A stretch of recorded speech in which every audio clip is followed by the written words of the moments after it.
Hello friends, இன்னைக்கு நம்ம பார்க்க போகிறது ஜாப்பனி அனிமி சீரிஸான ஹெல்ஸ் பாரடைஸ் சீசன் 1 எபிசோட் 2 தான் இன்னைக்குள்ள வீடியோவில் பார்க்க போகிறோம். உங்களுக்கு இந்த வீடியோ பிடிச்சிருந்தது அப்படின்னா லைக் பண்ணிட்டு அப்படி மறக்காம நம்ம சேனலை சப்ஸ்கிரைப் பண்ணிருங்க. இந்த அனிமையில் வர எல்லாத்துலேயுமே முக்காவாசி இன்டெரக்டா ஹிடன் டீடைல்ஸாக தான் மென்ஷன் பண்ணியிருப்பாங்க. பட் அப்படியே எக்ஸ்பிளைன் பண்ணா உங்களுக்கு புரியாதுன்றதுனால சிம்பிளா டேரக்டாவே நான் உங்களுக்கு எக்ஸ்பிளைன் பண்றேன். சரி வாங்க நம்ம வளவலன்னு பேசாம இன்னைக்குள்ள கதைக்குள்ள போலாம். இன்னைக்கு நம்ம பார்க்க போகிறது ஹெல்ஸ் பாரடைஸ் சீசன் 1 எபிசோட் 2.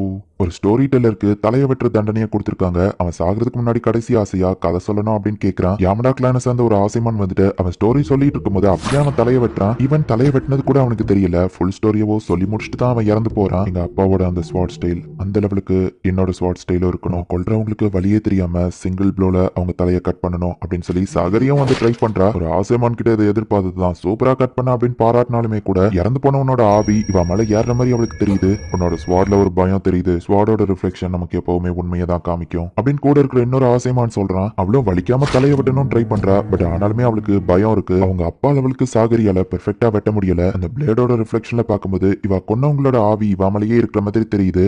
நிறைய பேரை கொண்டு அந்த பாவங்கள் இவ மேல ஏறுது. இவளோட ஸ்வாட் வந்து ஹெவி ஆக்குது அப்படின்னு சொல்லி அவ ஃபீல் பண்றா. அவ கூட சேர்ந்து நம்ம ஹீரோவும் வந்திருக்கா. நம்ம ஹீரோவோட கண்களை அவ கட்டி விடுறா. நம்ம ஹீரோ மாதிரியே கொலைக்காரங்க நிறைய கிரிமினல்ஸ் அந்த இடத்துல இருக்கிறாங்க. மெயினான ஷோகன் அந்த இடத்துல உட்காந்துருக்கான். அவங்கள மாதிரி கொலைக்கார நாய்கள் எல்லாம் இருக்கு இங்க கூப்பிட்டுருக்கோம்னா ஆரம்பிக்கும். எல்லாரும் செம டென்ஷன்ல கத்துறாங்க. இதோ இங்க இருக்கிறவன் நிறைய பேரை கொலை பண்ணியிருக்கான். இந்த மாதிரி ஆளுங்களை பாவம் பண்றாங்க. இவங்க வாழ தகுதி இல்லாதவங்கன்னு எனக்கு தெரிஞ்ச ஒருவேளை அவங்க உயிரை எடுக்கிறது எனக்கு ஈஸியா இருக்குமோ அப்படின்னு சாகரி யோசிக்கிறா. நம்ம எப்போதான் இங்க இருந்து ஐலாண்டுக்கு கிளம்புவோம் அப்படின்னு நம்ம ஹீரோ கேட்கறான். வாயமுடன் சாகரி சொல்றா. இதுதான் அபிஷியல் பார்டன், உங்களுக்கான ரிவார்டு. உங்க மேல இருக்கிற எல்லா கேஸும் கிளியர் ஆயிரும் அண்ட் உங்களுக்கு ப்ரொடெக்ஷனும் இருக்கும்னு சொல்லவும் அந்த பார்டன் மட்டும் எனக்கு கிடைச்சா நான் இன்னும் நிறைய பேரை கொலை பண்ணலாம் அப்படின்னு ஒருத்தான் நினைக்கிறான். இந்த மாதிரி குழந்தைங்களை கொலை பண்றவன என்னால ஈஸியா வெட்ட முடியுமா அப்படின்னு சாகரி யோசிக்கிறா. ஹே நீ காபி மாறு த ஹாலோ தானே, உன் ஹேர் கலரை வச்சே கண்டுபிடிச்சிட்டேன். நம்ம லைன் ஆஃப் ஒர்க்ல நீ தான் ரொம்ப ஃபேமஸ். ஆனா நீயே இவங்க கிட்ட மாட்டிக்கிட்டியப்பா, எனக்கு வருத்தமா இருக்குன்னு சொல்லவும் உன்னை வருத்தப்பட வச்சதுக்கு சாரி அப்படின்னு நம்ம ஹீரோ சொல்றான். காபி மாறுவும் மத்தவங்க மாதிரி கிரிமினல்ஸ் தானா, மத்தவங்க மாதிரி இவனும் மோசமானவன் தானா, ஒருவேளை இவனை கொல்ல வேண்டிய சிச்சுவேஷன் வந்தா என்னால ஈஸியா கொல்ல முடியும் அப்படின்னு சாகரி யோசிக்கிறா. நீங்க போக வேண்டிய ஐலாண்டை பத்தி உங்களுக்கு ஆல்ரெடி தெரிஞ்சிருக்கும். பட் தெரியாத ஒரு விஷயம், எல்லாரும் உங்க முகத்துல இருந்து துணியை கலட்டுங்க அப்படின்னு எல்லாருக்கும் ஒருத்தனை காமிக்கிறாங்க. ஒருத்தன் பாடியில இருந்து ஃபிளவர்ஸ் வந்து இறந்து போயிருக்கான். அந்த ஐலாண்டுக்கு போன கடைசி உயிரோட வந்த ஆள் இவன் தான். பட் இவனும் இந்த மாதிரி ஆகி செத்து போயிட்டான். சோ இந்த ஐலாண்ட்ல தான் நீங்க போய் அந்த எலிக்சர் ஆஃப் லைஃபை கண்டுபிடிக்கணும் அப்படின்னு அங்க இருக்கிறவங்க சொல்லுவோம். ஆனா இது இவ்வளவு டேஞ்சரஸா இருக்கும் யாரும் எங்க கிட்ட சொல்லலையே அப்படின்னு ஒரு கிரிமினல் கேட்கவும், அவ்வளவு ஈஸியில உனக்கு பார்டன் கிடைச்சிரும் நினைக்கிறியா அப்படின்னு அங்க இருக்கிறவங்க சொல்லுவோம். எல்லா கிரிமினல்ஸும் டென்ஷன் ஆகுறாங்க. நீங்க சொல்ற மாதிரியே நாங்க அங்க போறோம். ஒருவேளை அந்த இடத்துல எலிக்சர் ஆஃப் லைஃப் இல்லைன்னா அப்ப என்ன பண்றது அப்படின்னு ஒரு பொண்ணு கேட்கவும், அதானே அப்ப நாங்க போறதே வேஸ்ட் ஆயிரும்ல அப்படின்னு சொல்லி ஒவ்வொரு கிரிமினல்ஸும் சண்டை போட்டுட்டு இருக்காங்க.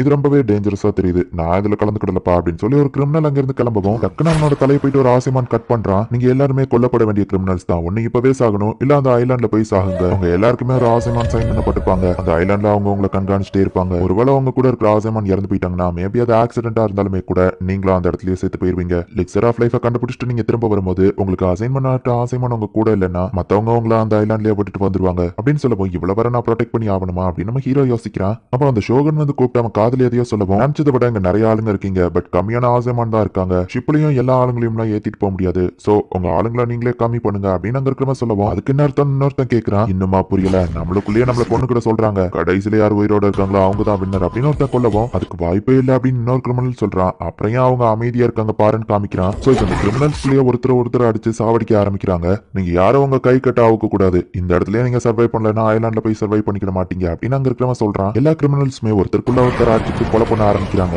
பட் நம்ம ஹீரோ மட்டும் அதே இடத்துல அப்படியே உட்கார்ந்துருக்கான்.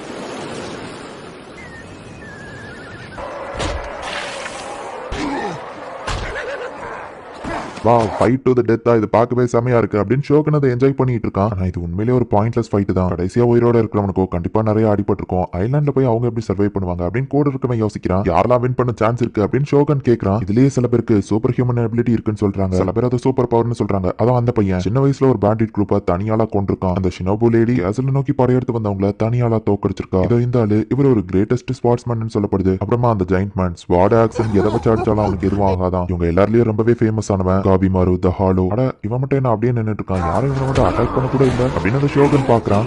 ஐலாண்டுக்கு போன அப்புறம் கிரிமினல்ஸ் மட்டும் இல்ல நம்ம மேலேயும் அவங்க டார்கெட் பண்ணுவாங்க. எனக்கு தெரிஞ்சு நீ இந்த வேலைக்கு செட் ஆக மாட்டே அப்படின்னு சொல்லி இன்னொரு ஆசைமன் வந்து சாகரி கிட்ட சொல்றான். ஒரு பொண்ணா உனக்கு இதை பார்த்து பயமா இருக்கும்னு எனக்கு தெரியும். நீ கொல்றதுக்கு பயப்பட ஸ்வாட் தான் ஹெவி ஆயிட்டே போகும் அப்படின்னு நம்ம சொல்லவும், இல்ல சார் என்னால முடியாது, நான் இந்த ஜாப்ல தான் இருக்க போறேன் அப்படின்னு ஒரு பிளாஷ்பேக் யோசிக்கிறா. ஈவன் ஒரு ஸ்வாட்ஸ்மேனா இல்லைன்னா கூட இந்த ஆசமான் வில்லேஜ்ல ரெட் பாடிஸ்க்கு நடுவுல தான் எல்லாருமே வாழ்க்கையை ஓட்டுவாங்க. ஸ்வாட்ஸ்மேனா தலையை வெட்டுற வழியில சாகரியோட அப்பா நிறைய நிறைய பேரை கொண்டிருக்காரு. நீ உங்க அப்பா மாதிரி ஒரு கேனபலா மனுஷங்க கறியெல்லாம் திம்பியா அப்படின்னு சில பசங்க வந்து சாகரிய கல்லால அடிக்கிறாங்க. அவங்க அம்மா கிட்ட போய் அவ அலறா, ஆம்பளையா பிறந்தா ஒரு ஸ்வாட்ஸ்மேனா போகணும், பொண்ணா பிறந்தா குழந்தை பெத்து போடணும். ஆனா எனக்கு அதுல விருப்பம் இல்ல. ஸ்வாட் எப்பவுமே உண்மையை தான் ரிஃப்ளெக்ட் பண்ணும் அப்படின்னு அவ பாக்குறா. பண்ண எல்லாவையும் அதுல இருக்கிற மாதிரி அவளுக்கு தெரியுது. அந்த ஐலாண்டுக்கு போனாலும் நம்ம கண்டிப்பா செத்துருவோம். இங்க இருந்து நம்ம தப்பிக்கணும்னா அந்த ஆசைமான தான் நம்ம சாவடிக்கணும். முதல்ல அந்த ரேடி ஆசைமான கொண்டுருவோம். அவதான் பார்க்க வீக்கா தெரியறா அப்படின்னு சொல்லி சாகரியை அட்டாக் பண்ண சில கிரிமினல்ஸ் வராங்க. நான் பாத்துக்கிறேன் சாகரி போறா. இந்த எக்ஸிகியூஷனர் ஃபேட்ல இருந்து என்னால தப்பிச்சு போக முடியாது. பட் நான் எதிர்த்து நிக்கலாம் அப்படின்னு அட்டாக் பண்ண வர வந்து தலையிலாத்தையும் அசால்ட்டா அட்டாக் வெட்டுறா. சாகரிக்கானா கொலை பண்றதுல கொஞ்சம் கூட விருப்பம் இல்ல.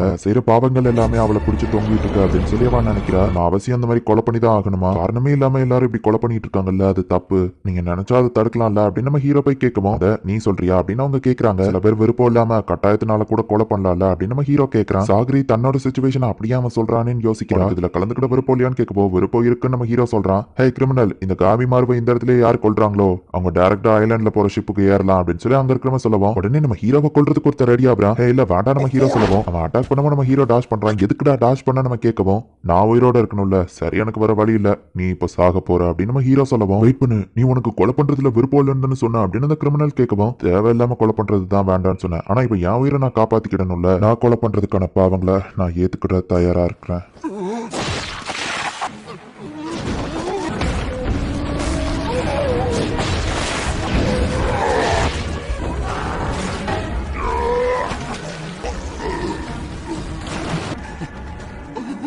இவன் ஒரு மான்ஸ்டர், இதுதான் காவி மருத ஹாலோவா அப்படின்னு அந்த ஷோகனும் மத்தவங்களும் பாக்குறாங்க. அதோட ரிஃப்ளெக்ஷன்ல நம்ம ஹீரோவை பாக்குறா. அப்பதான் சாகரிக்கு ஒரு விஷயம் புரிய வருது. கிரிமினல்ஸ் தப்பானவங்க, அவங்க வாழ தகுதி இல்லாதவங்க, மோசமானவங்கன்னு தெரிஞ்சா அவங்களை கொல்றது ஈஸியா இருக்கும் அப்படின்னு சாகரி தன்னால் யோசிச்சுட்டு இருந்திருப்பா. அது உண்மை அது இல்ல. அவங்க நல்லவங்களோ கெட்டவங்களோ கொலை பண்றதுக்கான பாவங்களை நம்ம ஏத்துக்கிட தயாரா இருக்கணும் அப்படிங்கறத நம்ம ஹீரோவை பார்த்து அவ புரிஞ்சுக்கிடுறா. என்னாச்சுன்னு கூட இருக்கவன் கேட்கவும், ஒன்னும் இல்ல அப்படின்னு சாகரி சொல்றா. ஃபைட் பண்ணது போதும், தேவையான ஆளுங்க இருக்கீங்க. ஆசச்சோபி, பேண்டிட் கிங், டாமியா கடட்யூசாய், கேயோன், நோருகாய், கோர்போ, காபிமாரு த ஹாலோ, ஆககினோ, யுசூரியா, மோரோ மாக்கியா, ஜெயண்ட் ரோகுரோட்டா. நீங்க 10 பேர் இதுல செலக்ட் ஆயிருக்கீங்க. அசைன் பண்ணப்பட்ட அசைன்மெண்ட் உங்க கூட வருவாங்க. நீங்க எல்லாரும் இன்னைக்கே புறப்படலாம். நீங்க போற இடம் அதை பார்த்து நீங்க கவலைப்பட தேவையில்லை. அந்த இடத்துக்கு பாரடைஸ், சொர்க்கம் அப்படின்னு இன்னொரு பேரும் இருக்கு. அந்த இடத்துல ஆபத்தே இருக்காது அப்படின்னு அவங்க சொல்லி அனுப்புறாங்க. இந்த இடத்துல இந்த எபிசோட் முடியுது. உயிர் பொழைச்ச 10 பேருமே ஸ்கில்ஃபுல் பர்சன்ஸ் தான். இந்த ஐலாண்ட்ல டேஞ்சரே இருக்காது அப்படின்னு சொல்லி அனுப்பியிருக்காங்க. பட் ஆனா அந்த ஐலாண்டை பார்த்த உடனே எல்லாருக்கும் தெரிஞ்சிடும். இனிதான் கதையை சும்மா வேற லெவல்ல போக ஆரம்பிக்கும். ஸோ மிஸ் பண்ணாம பார்த்து என்ஜாய் பண்ணுங்க. அண்ட் உங்களுக்கு இந்த வீடியோ பிடிச்சிருந்தது அப்படின்னா லைக் பண்ணிட்டு அப்படி மறக்காம நம்ம சேனலை சப்ஸ்கிரைப் பண்ணிருங்க. தேங்க்யூ ஃபார் வாட்சிங்.